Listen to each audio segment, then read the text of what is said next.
Muy bien, abran sus Biblias en el capítulo 5 de la primera carta a los Corintios. Primera de Corintios, capítulo 5. Y vamos a continuar con este tema, que como les dije la semana pasada, es un tema difícil, no es un tema sencillo, pero es un tema bíblico. Y es el tema de la disciplina de la iglesia. Y rogamos al Señor su gracia para que nos ayude a comprender y practicar. Primera de Corintios, capítulo 5. Dice así la palabra del Señor. En efecto, se oye que entre ustedes hay inmoralidad, y una inmoralidad tal como no existe ni siquiera entre los gentiles, al extremo de que alguien tiene la mujer de su padre. Y ustedes se han vuelto arrogantes en lugar de haberse entristecido, para que el que de entre ustedes ha cometido esta acción fuera expulsado de medio de ustedes. Pues yo, por mi parte, aunque ausente en cuerpo, pero presente en espíritu, como si estuviera presente, ya he juzgado al que cometió tal acción. En el nombre de nuestro Señor Jesús, cuando estén reunidos y yo con ustedes en espíritu, con el poder de nuestro Señor Jesús, entreguen a ese tal a Satanás para la destrucción de su carne, a fin de que su espíritu sea salvo en el día del Señor Jesús. La jactancia de ustedes no es buena. ¿No saben que un poco de levadura fermenta toda la masa? Limpien la levadura vieja para que sea masa nueva, así como lo son en realidad sin levadura. Porque aún Cristo, nuestra Pascua, ha sido sacrificado. Por tanto, celebremos la fiesta no con la levadura vieja, ni con la levadura de malicia y maldad, sino con panes sin levadura de sinceridad y de verdad. En mi carta les escribí que no anduvieran en compañía de personas inmorales. No me refería a la gente inmoral de este mundo, o a los codiciosos y estafadores, o a los idólatras, porque entonces tendrían ustedes que salirse del mundo. Sino que en efecto les escribí que no anduvieran en compañía de ninguno que, llamándose hermano, es una persona inmoral, o avaro, o idólatra, o difamador, o borracho, o estafador. Con esa persona ni siquiera coman. Pues, ¿por qué de juzgar yo a los de afuera? No juzgan ustedes a los que están dentro de la iglesia, pero Dios juzga a los que están fuera. Expulsen al malvado de entre ustedes.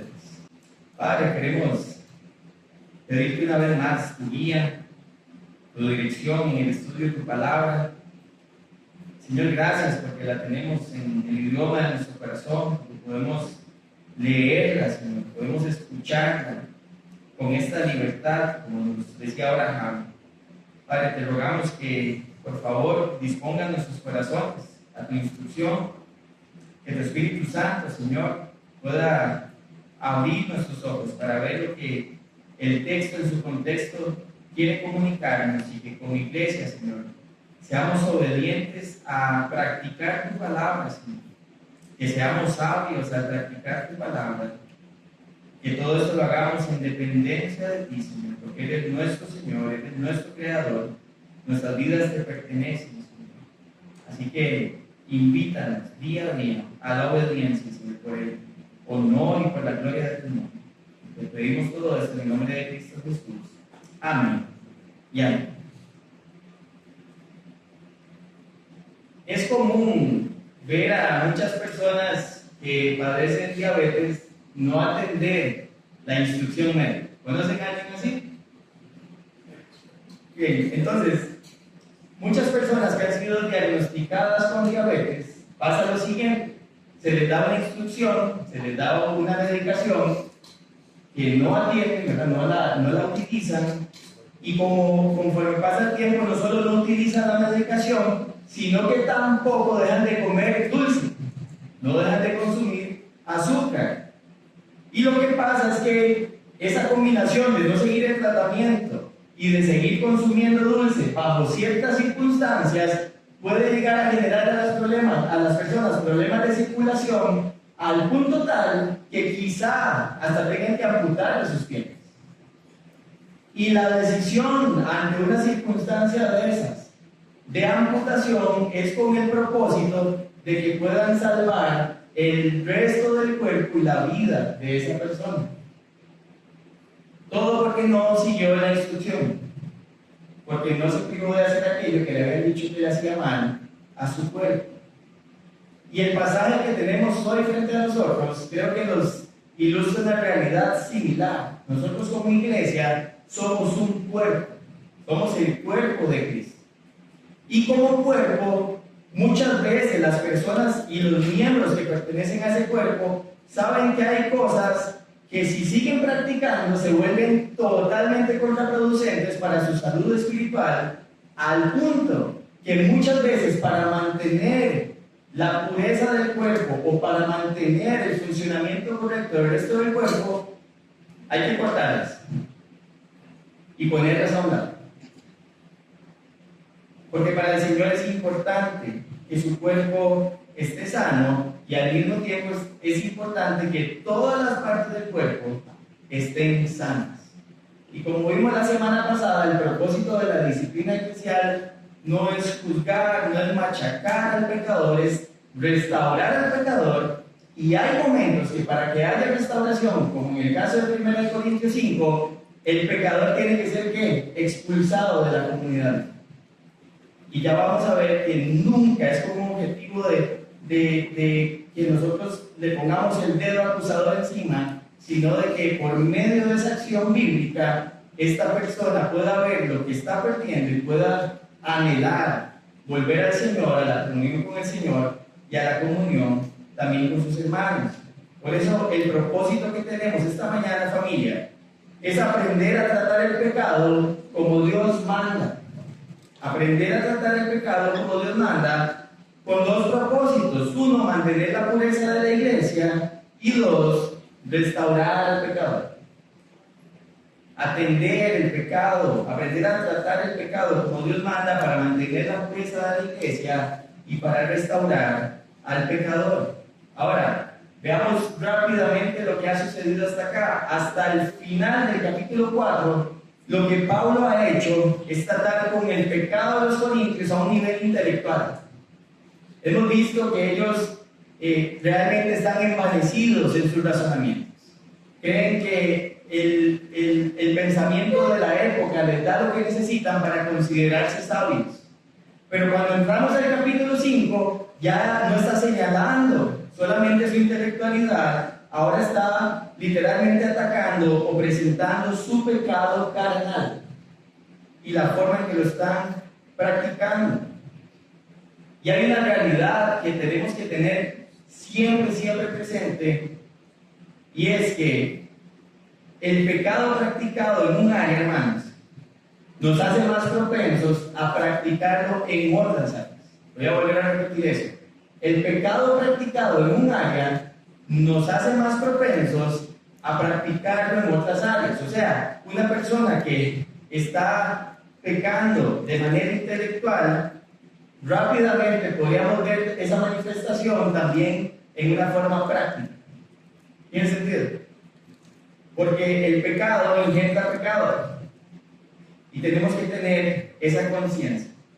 Hoy vamos a ver la mitad, o bueno, los primeros 2 puntos de este texto. Es un estudio que no quiero correr, es un tema importante para la iglesia, es un tema malentendido en muchos círculos, así que vamos a ir con calma. Hoy solo vamos a ver los primeros 2 puntos de los 4 que podemos extraer del texto. Y en primer lugar, está en pantalla: la iglesia debe entristecerse por el pecado y expulsar al pecador, óigalo bien, no arrepentido. La iglesia debe entristecerse por el pecado y expulsar al pecador no arrepentido, y eso lo vemos en los versículos 1 y 2. Y lo que pasa es que Pablo empieza a decirnos que él se ha enterado de lo que está pasando en la iglesia. Ahora, al principio de la carta vimos que habían sido los de Cloé que le habían llevado un informe. Probablemente sean los mismos que le hayan informado de esta situación de inmoralidad que se estaba practicando en la ciudad de Corinto y en la iglesia de Corinto. Y la preocupación de Pablo, hermanos, es que hay inmoralidad sexual que ni siquiera es vista entre los no creyentes.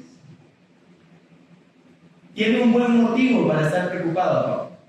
La iglesia que fundó, la iglesia que literalmente instruyó por 18 meses de forma presencial, ahora está practicando abiertamente cosas para los que no fue instruido. Y su preocupación es genuina. Y el texto lo que nos dice es que hay una relación de incesto que es conocida por la iglesia y al mismo tiempo está siendo permitida por la iglesia. Vean que claramente el texto dice, se oye que entre ustedes hay inmoralidad. Eso es lo que llega a los oídos de Pablo.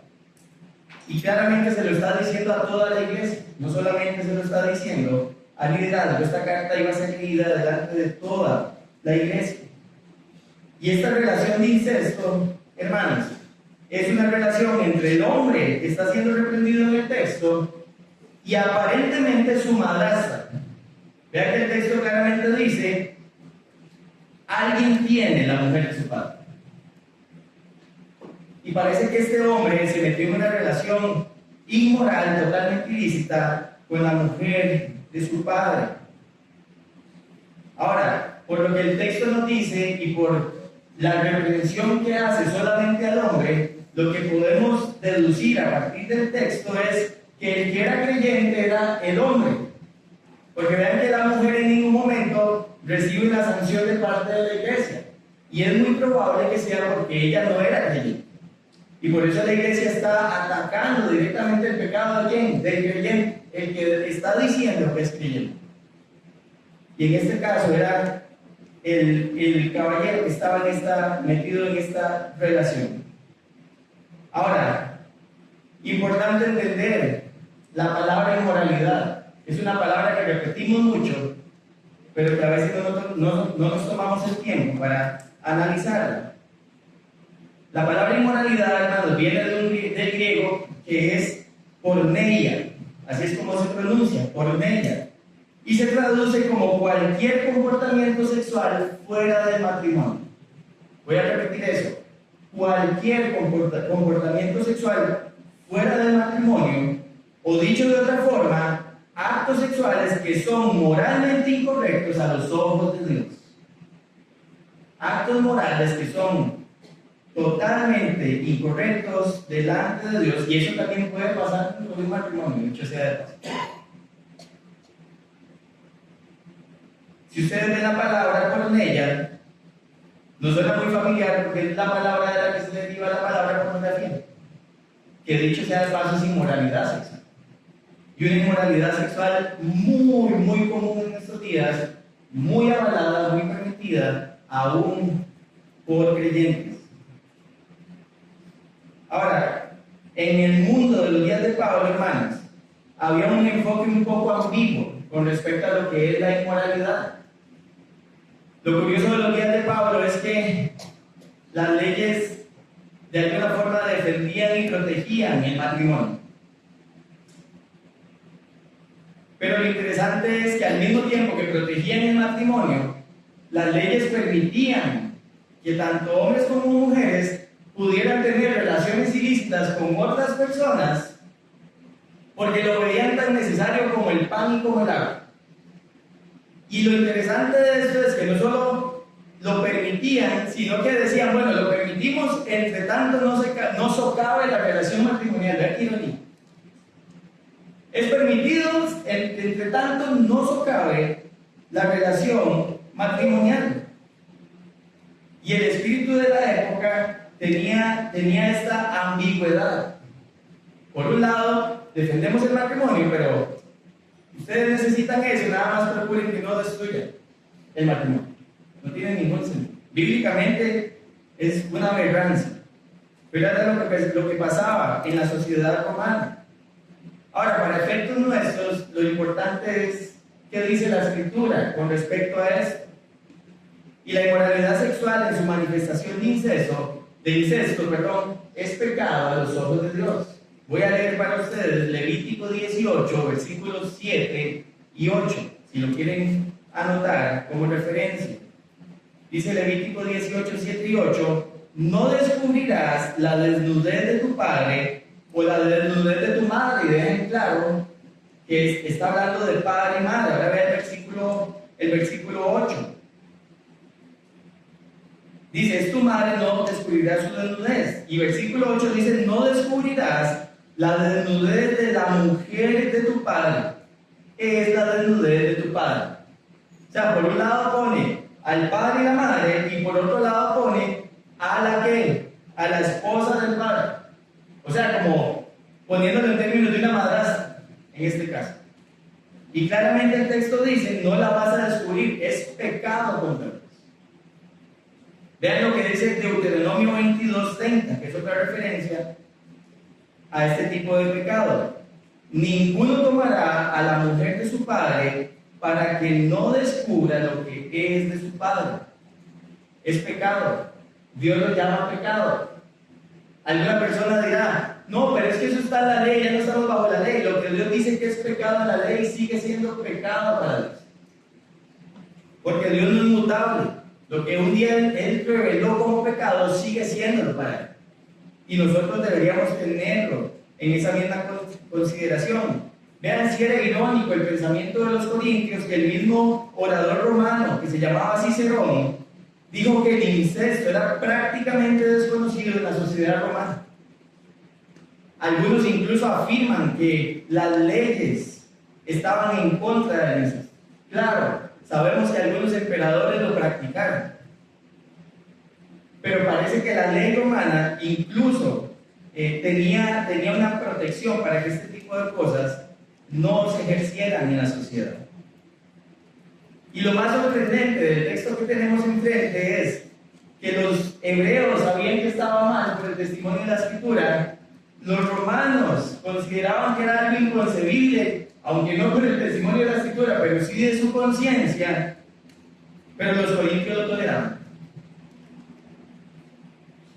Y esta iglesia superó la tolerancia de la cultura romana occidental.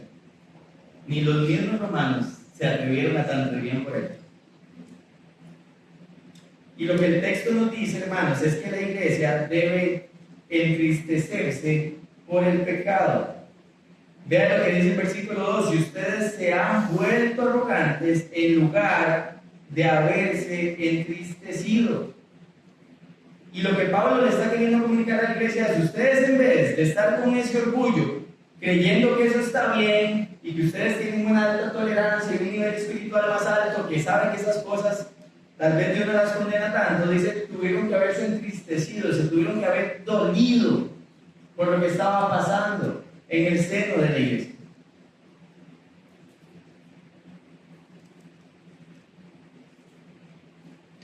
No les dolía ver el pecado constantemente, no veían el pecado como Dios lo ve, sino que su orgullo les hacía creer que estaba bien.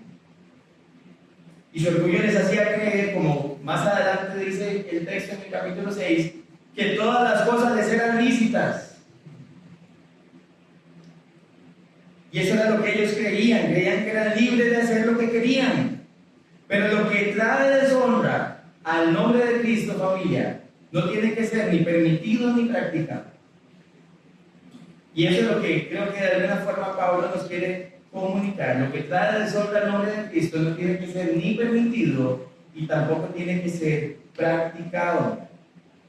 Y la gran pregunta que le haríamos a los corintios hoy es: ¿cómo pueden estar orgullosos de esto simplemente porque creen que tienen estatus o simplemente porque creen que tienen dones, y sin embargo pasar por alto la inmoralidad sexual, que es un pecado claramente aborrecible para Dios? No tiene ningún sentido para nosotros ver la ambigüedad de los corintios.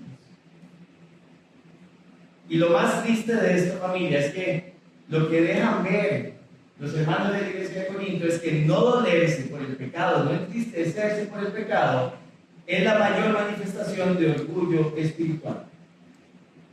¿Y cuál es la razón de eso? Porque nosotros llegamos a pensar que tolerarlo es mejor que disciplinar. Eso es lo que pensaban ellos. Tolerarlo es mejor que disciplinarlos. Y a la luz de la época moderna diríamos, al fin de cuentas, ¿quiénes somos para juzgarlos? ¿Cierto? Así es como hablamos siglo XXI. Y cuando decimos eso, lo que estamos evidenciando es que la responsabilidad delegada por Dios para tratar el pecado en búsqueda de la restauración y en búsqueda de la santidad de su iglesia, lo tenemos en poca estima. Porque importa más lo que deleite el hombre, importa más que la gente esté feliz, que la gente no tenga conflicto conmigo, que decirle a la gente lo que realmente está haciendo mal delante de Dios. Y lo otro que vemos en el texto, que está implícito en el punto también, es que hay que expulsar al pecador no arrepentido.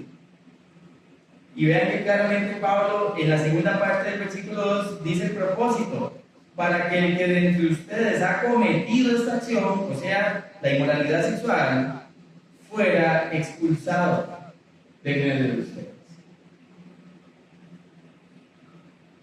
Y lo cierto es que la tolerancia al pecado, la falta de dolor, hermanos, hacía que la expulsión no fuese posible.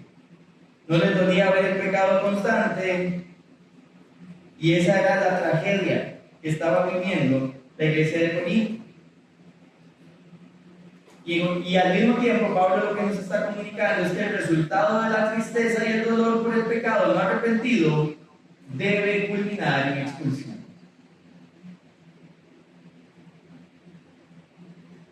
Algo que Pablo sabía, que creo que a veces nosotros ignoramos, es que el pecado es contagioso. Es altamente contagioso. Y a veces no dimensionamos, porque a veces vemos un texto como este y decimos, uy, no, eso jamás, eso está mal. ¿Cómo se le va a hacer eso a una persona? Creemos que el pecado es inofensivo. Si fuese inofensivo, nuestra vida no estaría como está. Si fuese inofensivo, nosotros andaríamos en victoria todo el tiempo contra toda clase de pecados. Y estoy seguro que ninguno de los que estamos en este lugar tenemos esa situación. El pecado no es inofensivo, es altamente contagioso. Y la expulsión de esta persona o de cualquier persona que practica un pecado constante, lo que busca es mantener la pureza y la santidad de la iglesia de Cristo, porque el propósito de la iglesia es llevar gloria al nombre de Dios, no vergüenza. Y tenemos que recordar eso. Quizá la forma en que podemos evidenciar más este tipo de cosas es viendo cómo hay pecados sociales que no nos causan tristeza. Toda cultura tiene pecados culturalmente aceptados. Algunos le llaman pecados respetables. Por ejemplo, en Costa Rica, el chisme es de los favoritos. ¿Verdad? Si en una reunión familiar no hay chisme, no hubo reunión. ¿Cierto? Y muchas veces pasamos horas escuchando chisme, o haciendo chisme, en la posición, depende de la posición en la que usted esté, y al final nadie dijo, esto está mal, no deberíamos estar hablando, deberíamos ir a hablar, ¿no? Culturalmente es súper aceptado.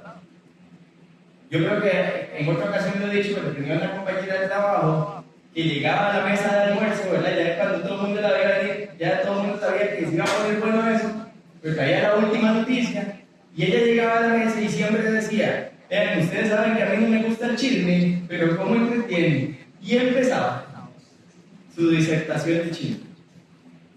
Porque socialmente no es mal visto. Otra que podríamos agregar es que culturalmente no es mal visto en Costa Rica que en carretera las personas se insulten unas a otras. Todo el mundo lo ve normal. Son pecados que no causan dolor. A veces ni siquiera los mismos. Y son pecados que lo que nos están dejando ver es que hay algo en nuestro orgullo que nos hace creer que si todo el mundo lo hace está bien. Y entonces nosotros también deberíamos practicarlo. Pero bíblicamente eso no es así. Apliquemos este primer punto, favor. lo que vemos en este primer punto es que lo que la disciplina pretende es exponer el pecado. Es uno de sus propósitos, exponer el pecado. ¿Por qué? Porque al pecado le encanta esconderse, ¿sí o no? No nos gusta hablar de nuestro pecado. No nos gusta tener que estar viendo cosas que para nosotros son altamente pecaminosas. Al pecado le gusta esconderse y médicamente funciona como un cáncer. La disciplina expone el cáncer de manera que sea eliminado rápidamente, dicen los autores de 9 marcas. Voy a volver a repetir eso. La disciplina eclesial expone el cáncer, o sea, el pecado, de manera que sea eliminado rápidamente. Porque la disciplina busca exponer, y no es denigrar a la persona, es exponer su pecado para que proceda en arrepentimiento, y eso se llama restauración. Y eso lo voy a repetir las veces que sea necesario, porque esto no es una acción legalista, la disciplina. La disciplina no es para que la gente vea que la iglesia tiene una alta moral, nada más. Eso se llama ser legalista, si lo hiciéramos por esa motivación. Ahora, si la iglesia tiene una alta moral, ¿gracias a qué? Gracias a la obra del Espíritu Santo y gracias a la palabra, la iglesia va a restaurar con espíritu de mansedumbre. No haciéndolo de una forma que realmente denigre a las personas, pero sí con firmeza haciéndoles ver su pecado, como lo vimos la semana pasada. Estos temas son tan abandonados, familia, que tenemos que hacernos muchas preguntas para empezar a tratar de digerirlo, porque sé que a veces es difícil digerir. Y tenemos que hacernos muchas preguntas para esto. Y voy a empezar a mencionar algunas. Y probablemente el martes en las casas de oración vamos a tener un buen espacio para meditar en ellas. Primera pregunta: ¿cómo evaluamos nuestro propio pecado? ¿Cómo evaluamos nuestro propio pecado? No estamos hablando del de otros, estamos hablando del nuestro. ¿Cómo estamos evaluando nuestro propio pecado? Segunda pregunta: ¿cómo evaluamos el pecado de otros? Y déjenme darle una máxima. Si usted no sabe cómo evaluar su propio pecado, usted no sabe cómo evaluar el pecado de otros. Va a tener un gran sesgo en eso. Evaluamos lo que es pecado a la luz de la Escritura. Vean que Pablo claramente está condenando un pecado que la Escritura llama pecado. Lo evaluamos a la luz de la Escritura. O nosotros le llamamos pecado solo a lo que el mundo y la sociedad llama pecado. Y son preguntas que tenemos que hacernos para poder examinar el corazón y ver si nosotros realmente estamos haciendo esto con nosotros mismos. Otra buena pregunta que tenemos que hacernos es: ¿nos estamos entristeciendo con nuestro propio pecado? Ya duele más todo. Cuando usted y yo estamos practicando algo que sabemos que es altamente pecaminoso, nos dolemos por eso.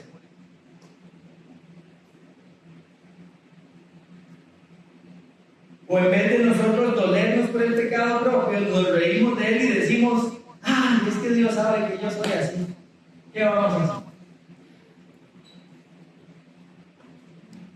Jugando a que somos inmutables cuando no lo somos. Tomamos nuestro pecado con seriedad.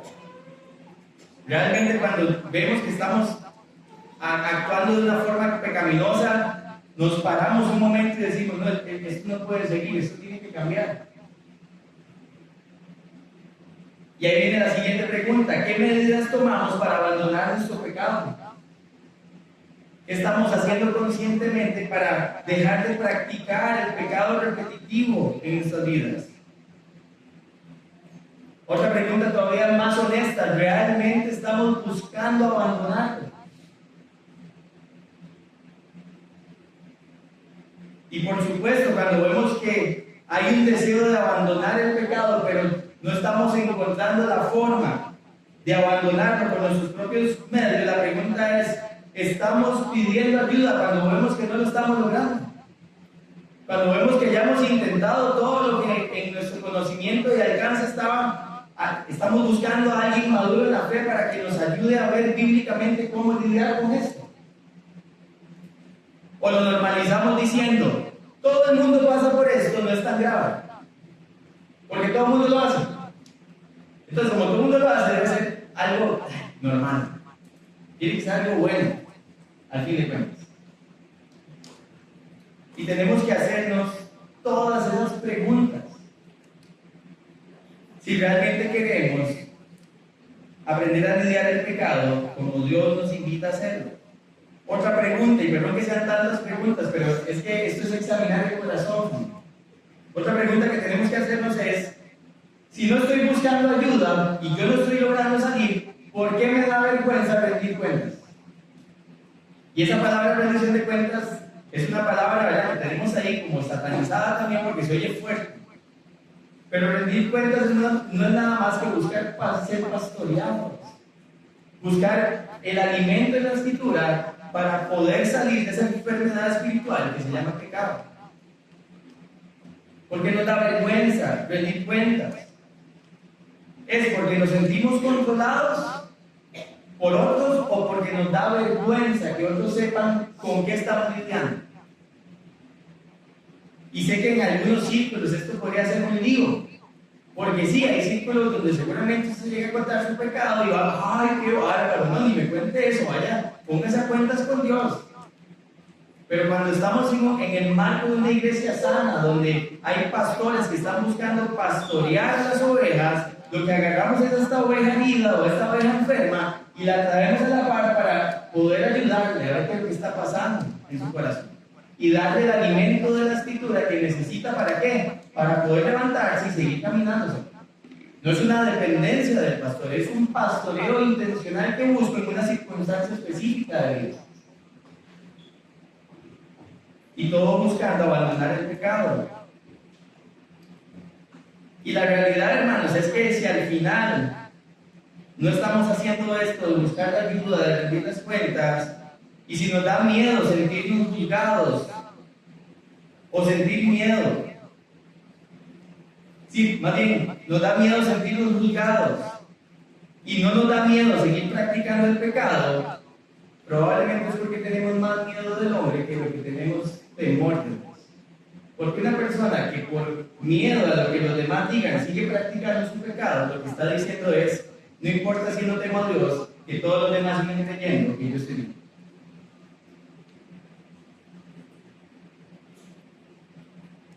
¿Saben? Hoy en día hay un alto grado de inmoralidad en la sociedad.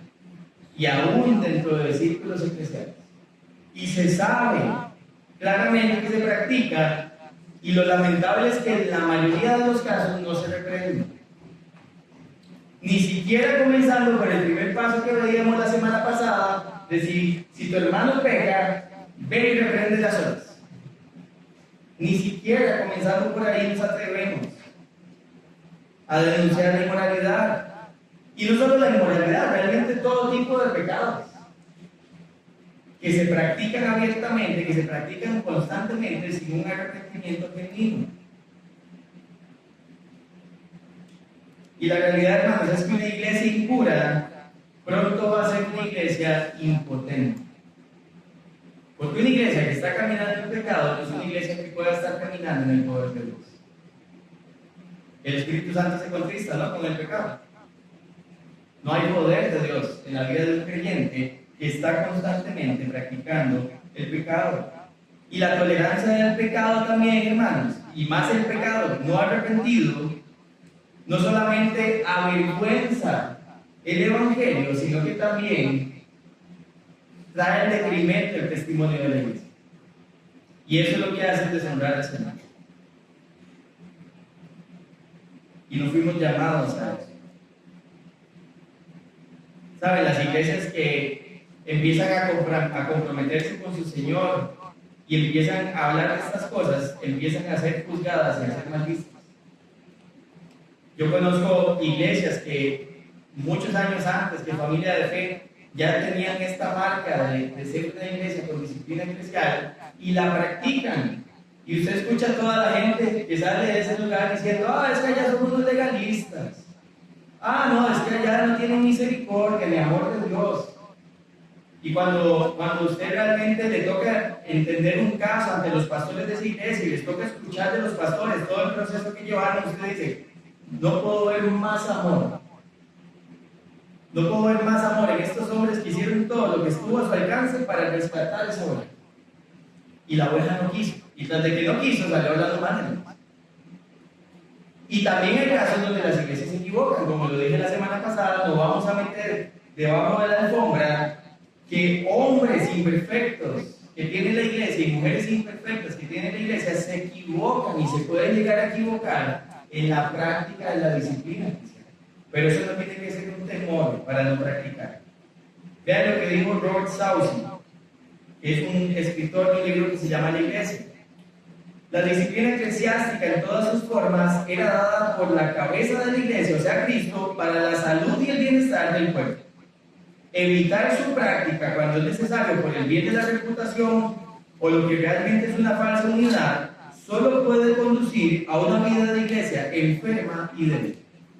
Y como les decía yo la semana pasada, es peor no practicarla que practicarla y equivocarnos, que quiera Dios que ojalá no nos pase, porque es doloroso también la equivocación y la disciplina, pero es peor no practicarla, hermanos. El pecado se empieza a propagar de una forma que no podemos dimensionar. Somos expertos en justificarnos. Vemos a alguien que consideramos espiritual hacer algo y ya todos, en vez de decir, hermano, eso está mal, eso es pecado, todos decimos, si él lo hace yo también. Y para eso somos buenísimos. Y tenemos que tener cuidado. Decía John MacArthur, sacrifique la pureza de la iglesia y pronto perderá el poder de la iglesia y el testimonio de la iglesia ante el mundo. Y de nuevo, familia, cuidado con el orgullo de creer que nosotros definimos lo que es pecado y no tratarlo como Dios espera. Eso no está bien para nosotros. Y tenemos que reconocerlo. Y en segundo lugar, es lo que vamos a ver hoy, la iglesia reunida con la autoridad del Señor debe expulsar al pecador no arrepentido. ¿Con qué propósito? Con el propósito de restaurarlo. Como también lo vimos la semana pasada, y eso lo vemos en los versículos del 3 al 5. Y mientras los corintios estaban enorgullecidos en su pecado, hermanos, Pablo lo que hace es tomar una decisión. Y Pablo dice, yo ya juzgué a esta persona, debe ser excluida de la comunidad. Y vean claramente que Pablo en la segunda parte del versículo 3 dice, ya he juzgado al que cometió tal acción. Pablo no tenía que pensar ni 2 ni 3 veces si eso estaba mal o no estaba mal. A todas luces para el apóstol Pablo era que no solo estaba mal, sino que estaba siendo tolerado. Y vean que claramente hay un conocimiento de toda la iglesia del caso. Alguien podría preguntar, ¿y qué pasó con los pasos 1 y 2 que vimos en Mateo 18 la semana pasada? Es que ya en este punto es necesario, toda la iglesia sabe que está practicando el pecado y nadie de la iglesia está deteniendo el pecado. Y él como autoridad apostólica tiene que decir, hermanos, eso tiene que parar. No puede seguir. Tiene que parar. Ahora, hay algunas cosas que señalo del texto. Vea que dice claramente en el versículo 4, en el nombre de nuestro Señor Jesús, cuando estén reunidos. Y le está hablando a toda la iglesia. No solo le está hablando al liderazgo, le está hablando a toda la iglesia. La disciplina no es una acción solitaria de los ancianos o de los pastores de las iglesias. Sí, tiene que ser liderada por los pastores y ancianos. Sí, por lo que hemos hablado, porque en teoría debería ser que los pastores y ancianos tengamos la sabiduría y el conocimiento bíblico para atender la situación y poderla traer y presentar a la iglesia. Pero toda la iglesia tiene que involucrarse. No es algo que le corresponde solo a los pastores, es una instrucción para la comunidad de fe. Vean que claramente también en el versículo 4 dice, y yo con ustedes en espíritu, con el poder de nuestro Señor Jesús. La disciplina eclesial se ejerce con la autoridad dada por Dios. No se ejerce con una autoridad impuesta o autoimpuesta por los hombres. Dios delegó la autoridad en Mateo 18 para que se practicara la disciplina eclesial. Y esa autoridad lo que dice es: se deben quitar a los hombres que están practicando constantemente el pecado, tienen que salir de la comunión, tienen que entregarse. Ahora, ¿entregarse a qué? Vean el versículo 5. Una vez que lo hacemos con la autoridad del Señor, dice: entreguen a ese tal a Satanás para la destrucción de su carne. Eso es una frase que tenemos que tratar de entender. Cuando Pablo está diciendo entreguen a ese tal, lo que está diciendo es: expúlsenlo de la comunidad. Es otra forma de decir lo mismo. Por favor, expúlsenlo de la comunidad. Y dice: entréguelo a quién? A Satanás para la destrucción. Perdón, para la destrucción de la carne. Disculpen un momento.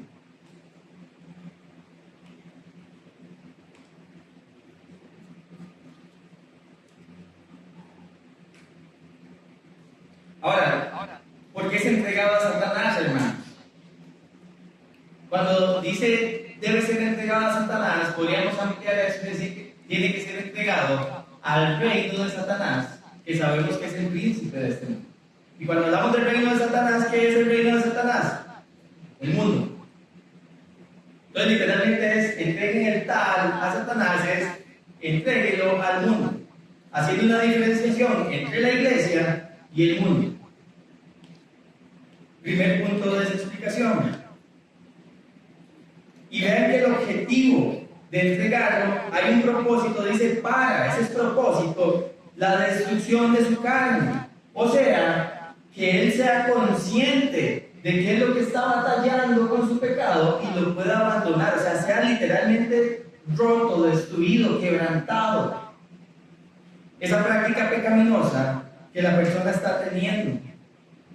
Y vean que una vez más vemos que la expulsión de la comunidad de fe es con el objetivo de ¿qué? De que haya una restauración de la persona. Si se quiebra y se rompe el poder del pecado en su vida, esta persona es restaurada, ¿amén? Y vean, lo confirmamos con la última parte del versículo 5, a fin de, eso también es propósito, que su espíritu sea salvo el día del Señor Jesús. Y vemos que hay una intención de que se rompa el poder del pecado. ¿Para qué? Para que su espíritu literalmente pueda tener la certeza de que sí está en Cristo y que es salvo. En el día del Señor, que sabemos que es una forma de referirse al día del juicio. Y tenemos que tener también presente esto. Ahora, hay otro texto en la Escritura que está en 1 Timoteo, vamos a ir un momento ahí. 1 Timoteo, capítulo 1. Porque Pablo vuelve a usar esta expresión en este texto. 1 Timoteo, capítulo 1, vamos a leer de los versículos 18 al 20. Y dice así: esta comisión te confío, hijo Timoteo, conforme a las profecías que antes se hicieron en cuanto a ti, a fin de que por ellas pelees la buena batalla. ¿Cómo? Guardando la fe y una buena conciencia, que algunos han rechazado y naufragaron en lo que toca a la fe. Entre ellos están Himeneo y Alejandro, a quienes he entregado a Satanás, para que aprendan a no blasfemar. Y la misma idea de Pablo es aquí, cuando dice a quienes he entregado a Satanás, es a quienes he entregado al mundo. ¿Con qué propósito? Que ellos se den cuenta de que blasfemar está mal y que no lo sigan haciendo. Y hay un propósito de restauración al expulsar a una persona, y literalmente, como decimos, hay una frase, ¿verdad? No es un salmo que dice: nadie sabe lo que tiene hasta que lo pierde. La intención literalmente es que esta persona que pertenecía a la comunidad de fe diga, cuando esté fuera de ella, ¿qué fue lo que hice? ¿De qué me perdí? ¿Qué es lo que he roto, literalmente? ¿Y a qué he sido expuesto? Porque la idea es que proceda a arrepentimiento con esa conciencia. El propósito es restauración.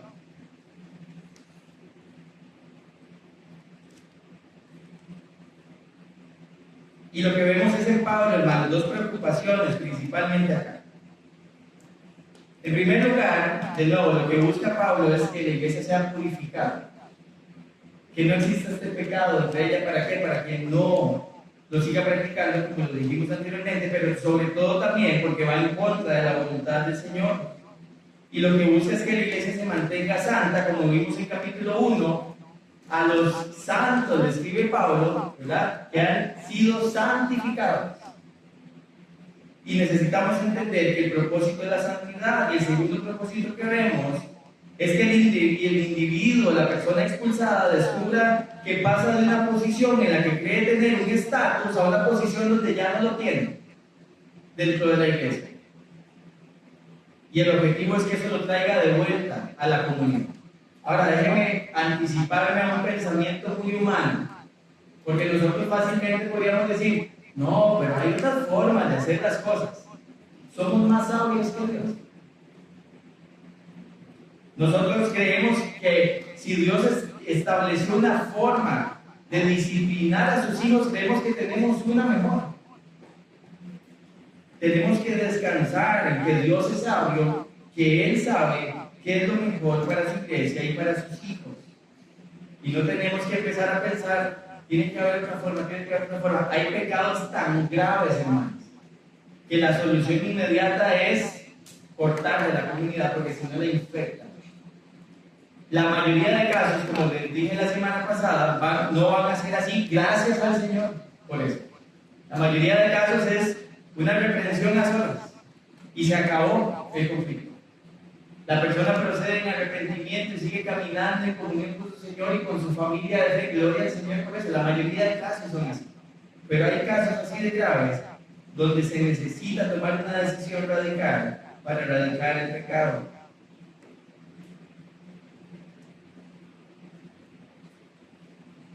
¿Cómo aplicamos esto y terminamos?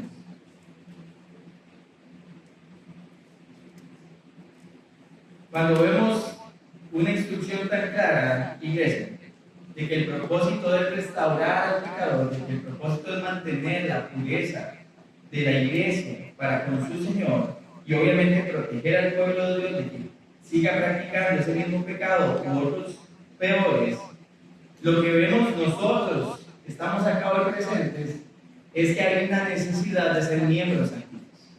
Y cuando digo miembros activos es personas involucradas en la vida de comunidad. ¿Por qué? Porque si nosotros no estamos involucrados en la vida de la comunidad de iglesia, hermanos, ¿cómo vamos a discernir cuando quiera el Señor que nunca pase? Pero si un día traemos un caso a la comunidad, ¿cómo vamos a discernir ese caso si no estamos activos? Si nosotros no estamos literalmente creciendo en madurez por medio de escuchar la instrucción, de meditar la instrucción, de aplicar la instrucción, por medio de la comunión unos con otros, donde nos damos cuenta dónde son las áreas que tenemos que crecer en madurez para poder convivir de una mejor forma, necesitamos, para que eso sea una realidad, ser miembros activos de la comunidad. Si nosotros vivimos de forma aislada, creyendo que podemos tener nuestra propia espiritualidad o creyendo que no necesitamos en demasía una iglesia local, lo que va a pasar es que cuando la iglesia tenga que tratar de forma congregacional situaciones como estas, no vamos a encontrar la madurez necesaria para estar en acuerdo y llamar las cosas como Dios las llama. Voy a poner un ejemplo. ¿Qué pasa si un día traemos un caso de chisme que está causando división en varias familias de la iglesia? Y alguien dice: no, eso no lo deberían condenar, eso no es tan grave, porque no hay madurez. ¿Qué vamos a hacer? ¿Vamos a detener la disciplina eclesial por eso? Tiene que haber unanimidad en esto. Todos tenemos que estar en un mismo sentir, y para eso necesitamos vivir en comunidad, conocernos. Porque ¿cómo nos vamos a disciplinar con amor si no nos conocemos?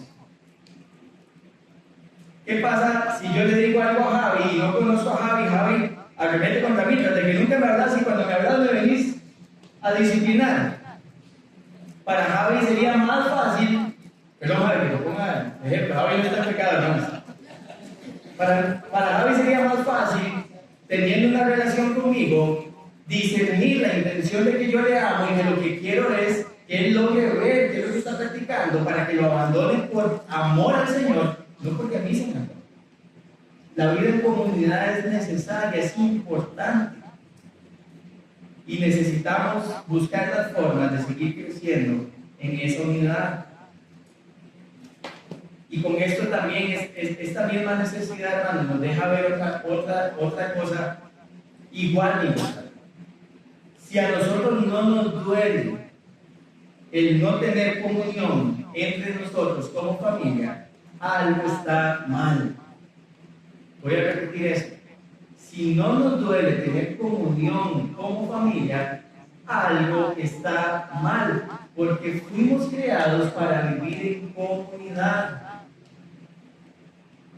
Vean, uno como pastor comete muchos errores y uno no es perfecto, claramente, y gracias a Dios por eso. Pero déjenme decirle algo, uno sufre cuando ve que las ovejas no están aquí. Y eso es un sufrimiento genuino. Yo creo que les hemos demostrado por años que aquí nadie quiere que estén para que den el diezmo y la ofrenda. Esa no es esta iglesia. Cuando el pastor busca las ovejas es porque tiene un interés genuino y tiene una preocupación genuina por su estado espiritual. Y yo no puedo decir más que eso porque no sé si me estoy dando a entender con eso, pero el amor es genuino, hermano.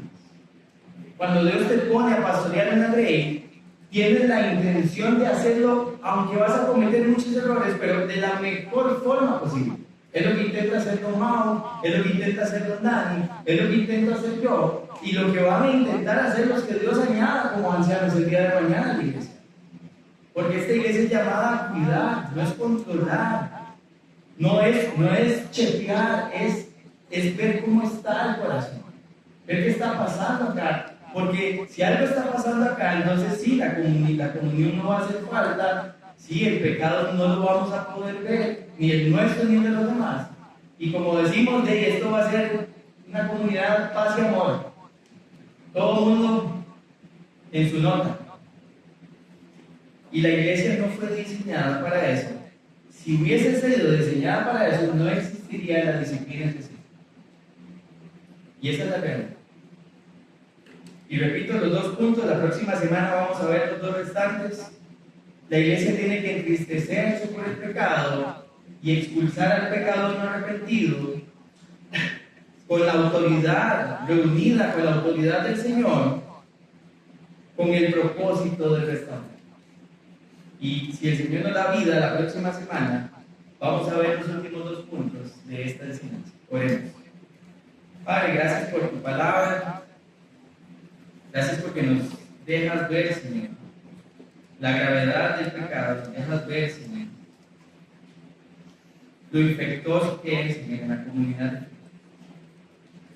Gracias porque hoy como iglesia no solamente nos das la valentía, sino nos das el ánimo de poder perseverar en la instrucción bíblica, Señor. Con temor de ti, por supuesto, porque no queremos equivocarnos, no queremos herir personas, no queremos agraviar a nadie, Señor. Lo que queremos es ver vidas restauradas para tu gloria. Hacerlo, Señor, con el amor y la gracia que requiere, pero con la verdad y la firmeza que también requiere. Ayúdanos como iglesia, Señor, a tener ese amor los unos por los otros, al punto de que el proceso empiece, como lo vimos la semana pasada, en yéndonos del hermano y hablando con él, y si nos escucha, si realmente se arrepiente de su pecado, hemos ganado en el mundo. Y hemos mostrado tu amor, Señor, a esta parte de la iglesia. Ayúdanos a botar los prejuicios que haya que botar. Ayúdanos, Padre Celestial, a botar los temores que haya que botar y a poner el fundamento bíblico y la convicción solamente en ti, Señor. A confiar en la guía de tu Espíritu y de tu palabra para atender las situaciones difíciles de la vida. Padre, por favor, mantén pura tu iglesia. Mantén sana tu iglesia, Señor. Que cada una de nuestras vidas pueda caminar en dependencia de ti, Señor, y pueda ver literalmente un caminar en santidad, que sí, tal vez para el mundo no sea provechoso, que sí, tal vez para algunas personas sea motivo de burla y de desprecio, pero para ti, Señor, es motivo, Señor, de recordarnos, darnos una esperanza de que hay una recompensa eterna, de que hay una herencia celestial, que es lo más importante para el Hijo e hija de Dios. Todo esto lo pedimos en el nombre de Cristo Jesús. Amén.